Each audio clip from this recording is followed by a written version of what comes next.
Quand on plonge dans son regard, on comprend tout de suite pourquoi Julia Morgant est tombée sous le charme. Aventurier dans koh Cambodge, lover invétéré sur ses réseaux sociaux en compagnie de sa chérie marseillaise, découvrons ensemble et en toute intimité qui est véritablement Bastien Mouniez. Bastien Mouniez. Non, on dit pas Mouniez. Mouniez. Mouniez. Oh bon, j'ai essayé de faire latin, tu vois, j'ai essayé. C'est de quelle origine? Espagnol. Espagnol, ok. Donc, alors, on te connaît pour deux raisons. La première, c'est que tu as participé à koh Cambodge. C'est ça. La deuxième, non, en fait trois, parce que la deuxième, c'est pour tes yeux d'un clair, d'une limpidité juste incroyable. Et la troisième, c'est parce que tu files le parfait amour depuis plusieurs semaines maintenant avec Julia Morgant, qu'on a découvert dans Les Marseillais. Avant qu'on parle de votre histoire, de vos projets, j'aimerais qu'on s'intéresse tous ensemble avec ma communauté à toi, Bastien, qu'on puisse établir un petit portrait. Raconte-nous qui tu es, d'où tu viens. Alors, qui je suis? Je suis un jeune homme de 24 ans. J'habite à Marseille, j'ai toujours vécu à Marseille. J'ai grandi dans une famille tout à fait normale. Mes parents se sont séparés quand j'étais jeune, donc comme beaucoup d'enfants. J'ai continué ma vie, j'ai continué mes études, j'ai fait un BTS technico-commercial. Et ensuite, comme j'avais expliqué notamment sur koh j'ai ouvert une pizzeria avec mon meilleur ami sur Marseille. Et ensuite, m'est tombé dessus koh. Alors, comment tout s'est goupillé? Ça faisait combien de temps que tu avais ouvert ta pizzeria? Déjà, c'est bien, tu as été gérant très jeune. Ouais, j'avais 21 ans, je crois, si je dis pas de bêtises. La pizzeria, je l'ai gardée un peu plus d'1 an. Ouais, elle s'appelait comment? Les Saveurs d'Andoum. C'était dans le quartier d'Andoum, donc dans le 7e à Marseille. Je l'ai vendue parce que bonne proposition, bonne plus-value, même en 1 an et demi. Donc, elle marchait plutôt pas mal. Et voilà, ensuite, il faut savoir que j'ai fait koh, j'avais encore ma pizzeria. Et c'est en rentrant que tout s'est enchaîné, la diffusion, la vente, et puis ça m'arrangeait aussi, ça m'a permis de mettre l'argent de côté, de vendre cette pizzeria-là. Et voilà, ensuite j'ai continué aussi la télé. Est-ce que c'est grâce à tes yeux que tu as atterri sur koh? Franchement, je sais pas. Écoute, peut-être que l'image ou l'apparence peut jouer à la télé. Après, c'est peut-être pas forcément ce qu'on recherche dans koh. On sait aussi qu'il y a quand même des profils types. Il y a des cases, on veut le jeune, on veut le gueulard, on veut le... Ah, ça, tu l'as ressenti? Oui, dans chaque casting, tu sais, chaque saison, plus ou moins, tu arrives à identifier un candidat d'une saison précédente. Il y a toujours plus ou moins les mêmes caractères, les mêmes personnalités. Et alors toi, tu étais dans quelle case? Moi, je pense que j'étais le jeune assez sportif, sympathique, bon vivant. Je m'entendais bien avec tout le monde. Et ça te convenait très bien? Complètement. Alors, ça fait quoi, quand on est gérant d'une pizzeria à Marseille, de tout quitter pour aller participer à une aventure comme celle-ci? Ça fait peur. Déjà parce que quand on ouvre une pizzeria, on est quand même... Je sais, il y a beaucoup de taf derrière. C'est ça. J'ai eu la chance de l'ouvrir avec mon meilleur ami. Donc de ce côté-là, j'ai eu une grosse tranquillité d'esprit quand je suis parti. Et après, mais surtout de l'excitation. Et faire koh, c'était comme un rêve parce que comme je t'ai dit, c'est quelque chose que je regardais depuis tout petit. Et mais je réalisais vraiment pas jusqu'à ce que je sois là-bas, pour le coup. Qu'est-ce qui était le plus dur pour toi dans cette aventure? Parce que tu as l'air d'avoir un mental de fer. Tu me dis que depuis que tu étais gamin, tu regardais cette émission, j'imagine, depuis la première saison. Hein, ouais. Avec ton papa. Quasiment. Depuis les débuts, on va dire. Tu m'as compris. Quelle était la plus grande difficulté pour toi? La faim. Sans hésitation, la faim. Et de suite après, un peu collé, les nuits sous la pluie, tout ça. C'est une horreur. Parce que la faim, j'ai vraiment connu la vraie faim, celle qui te tord le ventre à ne pas dormir. Tu sais, en France, ça arrive souvent, tu es là, tu n'as pas mangé depuis midi, c'est 19h, tu dis ouais, j'ai faim, j'en peux plus. Mais en vrai, quand tu es sur koh, tu sais ce que c'est vraiment que d'avoir faim, d'avoir l'estomac qui se serre, et c'est une horreur. Et quelle est la différence entre ce qu'on voit à la télé, comme toi quand tu consommais koh en tant que téléspectateur, et quand on est là-bas, face à la mer avec les cocotiers, les caméras, les autres participants? Ce qu'il faut savoir, c'est que déjà pour le côté caméra, on n'y prête pas trop attention. Au début, les 2 premiers jours, c'est impressionnant parce que quand tu fais koh, déjà tu es anonyme, donc tu n'as jamais fait d'autres programmes télé. Donc tu arrives, ne serait-ce que 2 caméras sur une île, c'est un peu déstabilisant. Au bout de 2 jours, tu les oublies complètement. Et après, j'avais l'impression d'être dans ma télé, clairement. J'étais en train de vivre des épreuves, j'entendais Denis Brognard, sa voix et tout, c'est des choses que je regardais à la télé. Donc c'est magique. Et il faut savoir que ce qu'on voit à la télé, c'est vraiment ce qui se passe en vrai sur koh. Pour le coup, il n'y a pas de problème avec ça.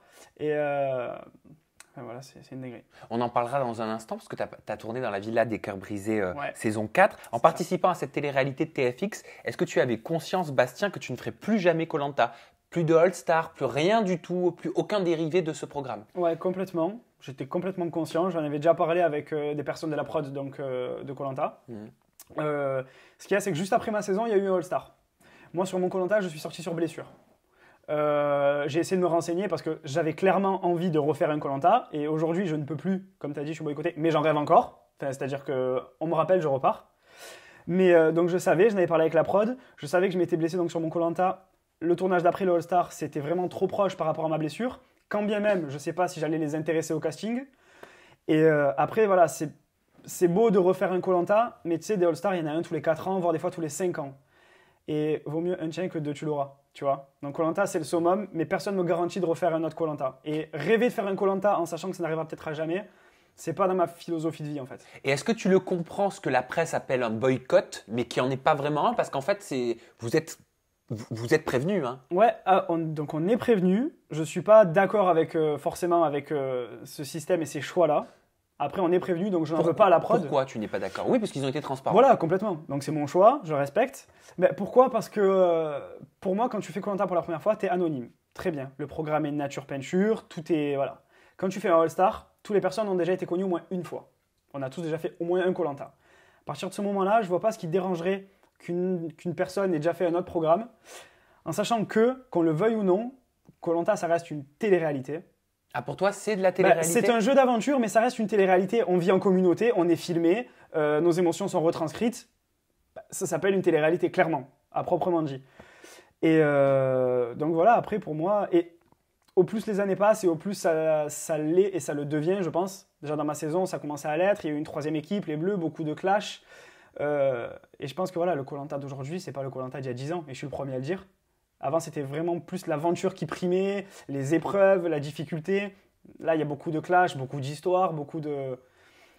Donc voilà. Il y a des histoires d'amour aussi, on commence à être habitué. Tu t'attendais, toi, sur koh Lanta, à rencontrer la personne avec qui tu allais rester plusieurs mois? Pas du tout. En l'occurrence, Mathilde? Pas du tout. Faut savoir que sur koh Lanta, on ne regarde pas les filles. Et je pense que les filles ne regardent pas les garçons. Alors pour le coup, libido aussi, j'en parle zéro. Mais non. Après... c'est fait après l'aventure.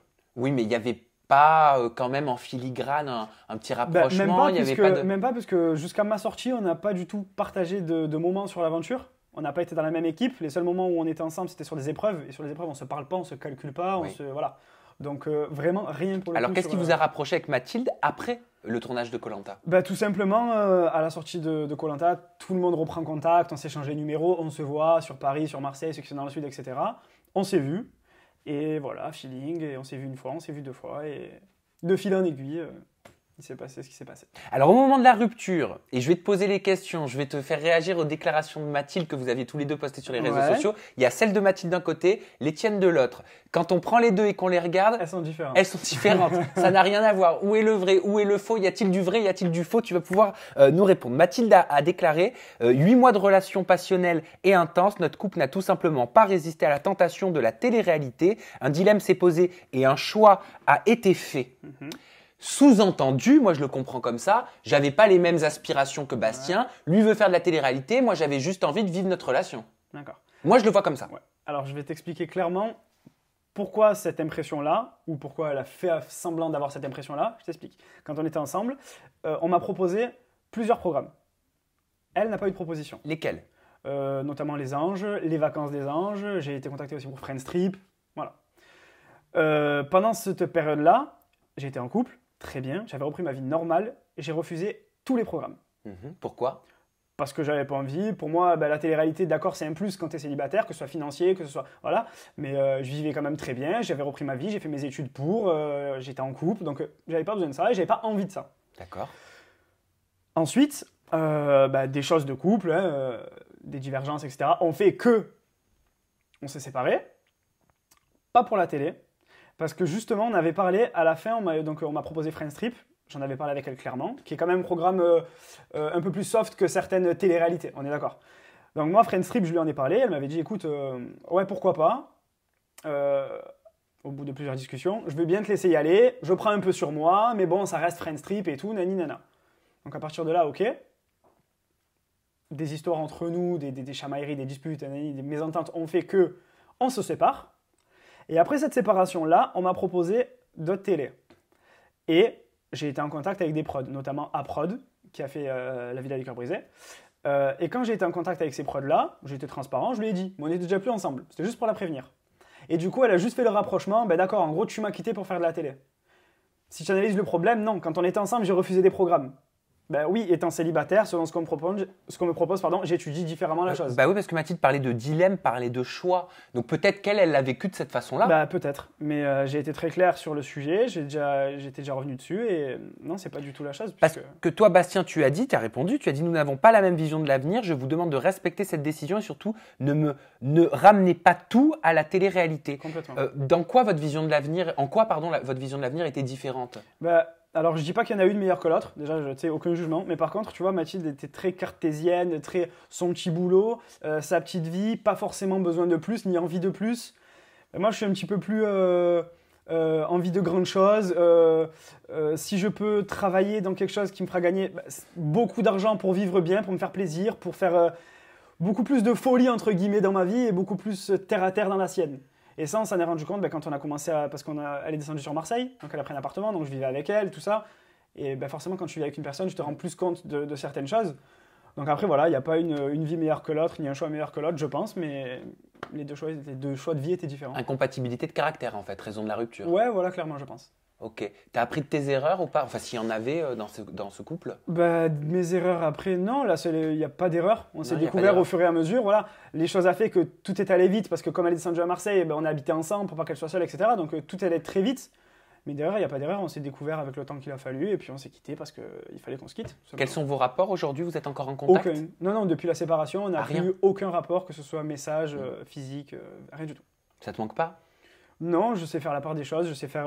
Et puis moi, j'ai besoin de ça. Quand je termine une relation, aussi petite ou importante soit-elle, il faut que je coupe les ponts pour faire autre chose. Qu'est-ce que tu réponds aujourd'hui, ça fait maintenant un petit moment, enfin plusieurs semaines que vous êtes ensemble, à tous ceux qui disent que tu es avec Julia pour pouvoir gratter du followers, pour pouvoir accéder à la télé-réalité? Tu l'as vu ça? Ouais. Clairement, j'ai pas eu besoin de Julia ou de qui que ce soit pour qu'on me propose des télés, pour que j'en refuse ou pour faire Koh-Lanta, pour faire la villa, pour faire... Donc non, j'ai pas besoin d'une fille pour gratter des followers ou quoi que ce soit, tout simplement. Après... Mais tu t'attendais à ce que est-ce que certaines personnes disent ça sur les réseaux sociaux? Non, j'y pensais même pas. C'était tellement pas dans ma tête, donc non. Après, écoute, tu sais, il y a toujours des gens qui parleront sur quoi que ce soit que tu fasses. Mais ça ne gêne pas? Non, en plus, c'est vraiment une énorme minorité, tu vois. Énorme minorité comme ça. Donc non, franchement, je m'en fous. Qu'est-ce que tu ressens pour elle aujourd'hui, là, au bout de plus de 4 mois de relation? Je suis amoureux de Julien, clairement. On est très bien ensemble. Tu n'as pas besoin de parler dans ta barbe. Ça, c'est l'ego un peu. Je suis amoureux de Julien. Non, je suis amoureux d'elle et tout se passe très bien, voilà. Je te taquine. Hein. Tu te projettes, tu te vois avec elle? Ouais, clairement, on est depuis qu'on s'est mis ensemble, il n'y a pas un jour où on s'est lâché, à part au tout début, donc quand elle est partie en tournage, etc. Mais sinon, il n'y a pas un jour où on s'est pas vu, où elle est même venue chez moi, chez ma mère. Et depuis qu'on s'est connus, depuis qu'on s'est officialisé, voilà, on vit ensemble, clairement. Ok. Ça a été, on a mis du temps, donc on s'est connus, on s'est parlé, voilà. Et puis quand ça s'est fait et qu'on a officialisé la chose, on ne s'est plus quitté. Allez, ses qualités, ça m'intéresse, vu par Bastien Mouniez. Alors, ses qualités, très gentille, très marrante. Très marrante, toujours, et très spontanée, toujours le peps, toujours... ça peut basculer dans le côté défaut, ça, selon l'heure de la journée, ça peut... voilà. Mais voilà, après, très câline, affectif, tout ce que j'aime, franchement, il n'y a pas de... Si j'avais dû, vraiment, hein, c'est pas pour faire le mec ou parce que... Mais si on m'avait dit, décrit les qualités d'une fille, j'aurais dit Julia. Ah, c'était les siennes. Ouais, franchement, ouais. Mais il y a forcément des défauts dans tout ça. Ouais, bah oui, sinon c'est pas drôle. Et puis en plus, surtout au début d'une relation, les défauts, on les apprécie. Non, pas pour toi. Non, Julia, ça va avec son caractère et ça, très impulsive, très nerveuse, j'agis et après je réfléchis. Et je suis aussi comme ça. D'accord. Et c'est pas électrique, justement? Si, du coup, c'est ça va avec notre amour, en fait. C'est très passionnel, on s'aime, mais on s'aime plus que tout. Et quand ça se dispute très très fort. Alors ça dure jamais très longtemps, hein. Mais c'est peut-être aussi ça qui va faire que ça marche très bien. C'est parce qu'on se dit direct les choses, des mots forts et tout, nani, nana, et 5 minutes après ça passe. Mais ouais, niveau défaut, son caractère impulsif et nerveux, c'est pas mal. En plus de 4 mois, vous avez déjà eu des périodes de crise ou pas? Non, honnêtement non. Après des petites disputes, mais vraiment pourries, des fois pour de la mozzarella, tu vois, des trucs vraiment débiles. Mais pas de crise, non. Même pas au moment de la diffusion des Marseillais? Pas du tout. Même pas quand il y a eu un baiser échangé entre Julia et Paga lors d'un shooting ultra sexy? Alors pas du tout, je t'explique pourquoi. Parce que quand Julia est partie faire son tournage, ça faisait tout juste une semaine qu'on était ensemble. Donc déjà, à ce moment-là, tu vois, aujourd'hui, ça fait 4 mois, on en parle. Il faut quand même remettre les choses dans leur contexte. Une semaine de relation. Julia était transparente. Julia a eu le cran et m'a montré sa bonne foi en prévenant le producteur avant le programme, en se mettant en danger, qu'elle était en couple. Donc elle a été loyale, elle a joué carte sur table. Elle l'a dit aussi dans le programme. Et après, on avait parlé aussi de ce qui pouvait se passer dans le tournage. Forcément, on n'est pas bête, on sait comment ça se passe à la télé, autant elle que moi. On avait parlé de l'éventualité d'un shooting, d'un baiser, d'un rapprochement. Voilà, après, au bout d'une semaine de relation, je pense que j'ai pas grand-chose à imposer à une fille. Elle a, je trouve, bien géré les choses. Après, il y a un montage, il y a un tournage qui font il y a des choses. Mais j'ai aussi pas mal de personnes que je connais qui ont fait ce tournage avec Julia. Dont des personnes à qui je fais confiance. Qui? Il y a eu Dylan, qui n'est pas resté très longtemps, mais qui a eu aussi son point de vue sur le sujet. J'ai beaucoup parlé avec Oksana, j'ai parlé avec Maëva. Mais parce que oui, j'étais inquiet, c'est sûr. Mais après, non, et dès qu'elle est rentrée du tournage, elle m'a dit tout ce qui s'était passé. Elle ne m'a rien caché. Et voilà, pour moi, il n'y a pas eu de tromperie, il n'y a pas eu de... Les choses ont été mises au clair avec Paga. Après, ça reste de la télé, il fallait qu'elle mette... Faut pas oublier que, voilà, ça faisait une semaine qu'on était ensemble. Ça faisait pas très longtemps qu'elle était séparée de Paga non plus. Il fallait quand même mettre certaines choses au clair et tout. Donc tout ça, je peux le comprendre. Et puis la meilleure réponse, c'est qu'aujourd'hui, voilà, ça fait 4 mois, on est amoureux, on vit ensemble et on cherche même un appartement. Parce que là, on vit chez ma mère. Oui, mais il y a eu quand même des... Enfin, les médias ont repris, ont parlé des Marseillais, de Julia, en disant qu'elle avait trompé clairement avec Paga. Parce qu'il y a eu une polémique de Julia qui était au lit avec Paga. Alors, certains disaient qu'elle avait assumé, certains disaient qu'elle n'avait pas du tout assumé en in, en off. Qu'est-ce qu'elle t'a dit? Quelles sont les explications qu'elle t'a apportées? Ça, c'est très facile après, tu vois, de parler de tromperie, etc. Et on en a parlé. Et clairement, on voit que Paga, pendant ce tournage-là, lui tourne autour, lui fait clairement tu rentres dedans, je te veux te récupérer, nanani, nanana. Clairement, je vais même te poser la question, est-ce que tu penses sincèrement que si Julia n'était pas allée vers Paga dans la nuit, ça se serait pas su, ou Paga ne serait pas allé aussi vers Julia? Enfin, dans le sens inverse, tu vois, une meuf que tu veux, que tu kiffes, ton ex, si ça, tu montres à tout le monde que tu la veux et elle revient vers toi et il se passe rien, ou tu la repousses, ou ça se sait pas. Non, enfin, ça après, c'est des on-dit, c'est, tu sais, dans un programme télé, il y a le in, le off, et puis ce qui se passe en off, il n'y a pas de preuve, il n'y a pas de si. Moi, je fais complètement confiance à Julia et pour ça, franchement, j'ai pas de problème. Et quand Paga a déclaré, quand on se fréquentait, Julia m'a caché qu'elle voyait quelqu'un depuis un moment. Donc mais en fait, ça voudrait dire que vous vous connaissiez depuis bien avant, une semaine avant le tournage. Mais ça, c'est faux. Après, je pense que Paga, il s'est mis ça en tête parce que on le voit aussi dans certains passages que j'ai vus sur Instagram, tu sais, dans le Explorer, là. Je suis déjà tombé sur des vidéos parce que je regarde pas la diffusion. Mais bon, sur Instagram, il y a de tout. Et Paga le dit clairement, genre, c'est pas possible qu'en une semaine, elle soit autant attachée à lui, qu'elle soit, genre, limite amoureuse et ci et ça. Donc, je pense qu'il se base plus sur ça que sur des faits réels pour dire qu'on était vraiment ensemble plus de temps que ce qu'on le dit, tu vois. Alors que pour le coup, non, vraiment. Qu'est-ce que tu penses de Paga, en toute honnêteté? Est-ce que c'était un mec pour Julia? Après, je pense qu'ils n'étaient pas du tout sur la même longueur d'onde. Paga l'a clairement dit lui-même. Après, voilà, moi, je le connais pas. Je lui en veux même pas parce qu'au final, ce mec-là, c'est son ex. Il arrive sur un programme avec son ex. Il ne me connaît pas, je suis pas son pote. Il veut juste récupérer son ex. Donc, je peux même pas lui en vouloir en vrai, tu vois.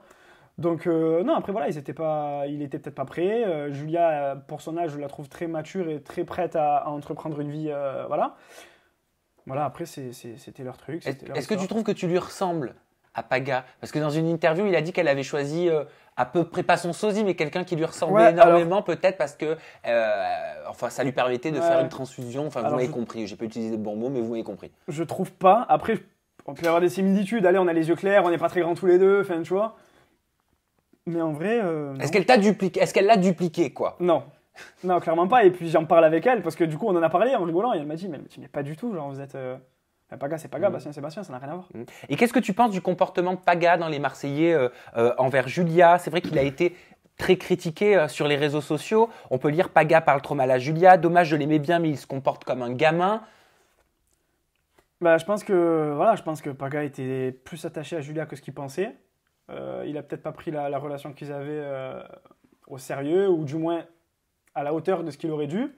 Et puis voilà, il est arrivé sur ce tournage avec des regrets. Et puis, je peux comprendre la réaction d'un homme qui veut récupérer son ex parce qu'il s'aperçoit qu'en fait, il a voulu. Enfin voilà, je peux comprendre. Après, je peux comprendre aussi les gens qui disent que ouais, des fois, il abuse ou il en a fait trop, ou quand on lui dit stop, c'est stop.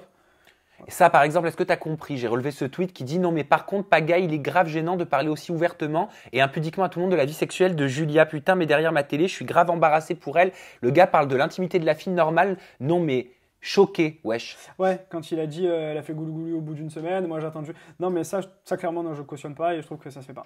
Surtout si tu dis que tu apprécies la fille, que tu l'aimes ou que tu l'as aimée, ou que si, ou qu'il y a des sentiments, etc. Ça se fait pas. Il y a des familles qui regardent la télé, il y a sa mère, tu vois, c'est pas. Voilà. Après, peut-être qu'il n'a pas réfléchi sur le moment, moi je l'aurais pas fait. Mais non, je cautionne pas ce passage, par exemple. Et toi, la Villa des Cœurs Brisés 4, ça s'est passé comment dans les grandes lignes? Il y a eu des hauts, des bas, il y a eu des très bas, il y a eu des très hauts. Est-ce que c'est par rapport à ton ex Non. que tu es allé là-dedans? Non. Donc ça s'est passé quelques temps après ma séparation. Oui. Mais que ce soit ma problématique ou ça n'a rien à voir avec mon ex, ma participation. Et comment tu vas faire avec Julia? Vous allez regarder? Ça va faire mal, ça. Bah, honnêtement, comme on n'a pas regardé les Marseillais, on regardera peut-être pas la diffusion. Après, c'est peut-être, ça reste différent aussi. C'est-à-dire que ce qui s'est passé, c'était vraiment des mois avant que Julia et moi nous rencontrons. Julia arrive à faire la part des choses. Enfin, tu vois, c'est complètement différent. À ce moment-là, quand tu regardes le programme et que tu te dis, bah, mon mec, je le connaissais même pas. Ça.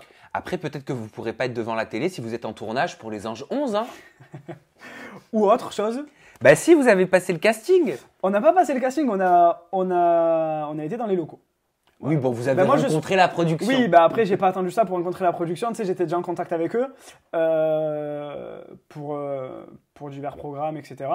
Et voilà, bah, c'est un contact qui continue tout simplement parce qu'on fait de la télé, parce qu'on envisage plein de possibilités, parce que... Donc, voilà. Alors moi, je comprends pas pourquoi tu n'étais pas dans les Marseillais vs le reste du monde avec Julia, bah, écoute, alors que vous étiez ensemble une semaine avant, c'est ouais, ça le départ. Pourquoi t'es pas parti avec elle? Écoute, j'ai pas eu de proposition, j'ai pas eu de truc, donc ça s'arrête là. Et peut-être que c'était peut-être pas intéressant pour la prod, peut-être que le nerf de la guerre, c'était mieux le réglage de compte Paga-Julia que la nouvelle histoire d'amour Julia-Bastien. Et toi, qu'est-ce que tu lui conseillerais à Julia avec ton recul, ton regard extérieur, de continuer les Marseillais ou alors de partir sur toute autre chose, comme par exemple, je sais pas, Les Anges 11 à deux? Ce qu'il faut savoir déjà, c'est que, mis à part ce que moi je lui conseille, on s'est mis d'accord sur une chose, c'est qu'au jour d'aujourd'hui, on ne ferait aucun programme séparé. Voilà, clairement, aujourd'hui, les programmes qu'on fera, ce sera ensemble, du début à la fin. Donc ça, je pense que ça peut écarter pas mal de programmes. Pourquoi tu dis? Est-ce que ça écarte les Marseillais? Ben, je pense que les Marseillais, ils seraient pas intéressés de nous avoir tous les deux du début à la fin. Ce serait peut-être trop mignon ou trop à l'eau de rose. Ah, parce que toi, tu refuses de partir si tu n'arrives pas en même temps qu'elle. Ah oui, moi je ferais. Et elle refuse de partir si tu n'arrives pas en même temps qu'elle aussi. Complètement. C'est-à-dire qu'une journée de tournage l'un sans l'autre, on la fera pas. Mais que ce soit dans les Marseillais ou autre. Hein. Pourquoi? Parce que ça ne sert à rien, parce que c'est propice à des histoires et parce que quand il n'y a pas d'histoire, ben, on va pas se donner les moyens d'en avoir. Hein. On est ensemble. Protégez. Clairement, on se protège, on vit ensemble au quotidien. Ça va pas s'arrêter parce qu'on va faire un programme télé. Ben écoute, merci Bastien pour ton honnêteté. Ben je suis voilà, content de t'avoir découvert, t'avoir reçu en interview, d'avoir partagé ce moment avec toute ma communauté. Vous pouvez prolonger cet instant sur les réseaux sociaux de Bastien. Son compte Instagram, c'est Bastien-Mouniez, M-U-N-E-Z. Son compte Snapchat, c'est Masdrow. M-A-S-D-R-O-W. De toute façon, c'est juste ici. Vous screenez, vous partagez sur vos réseaux sociaux respectifs.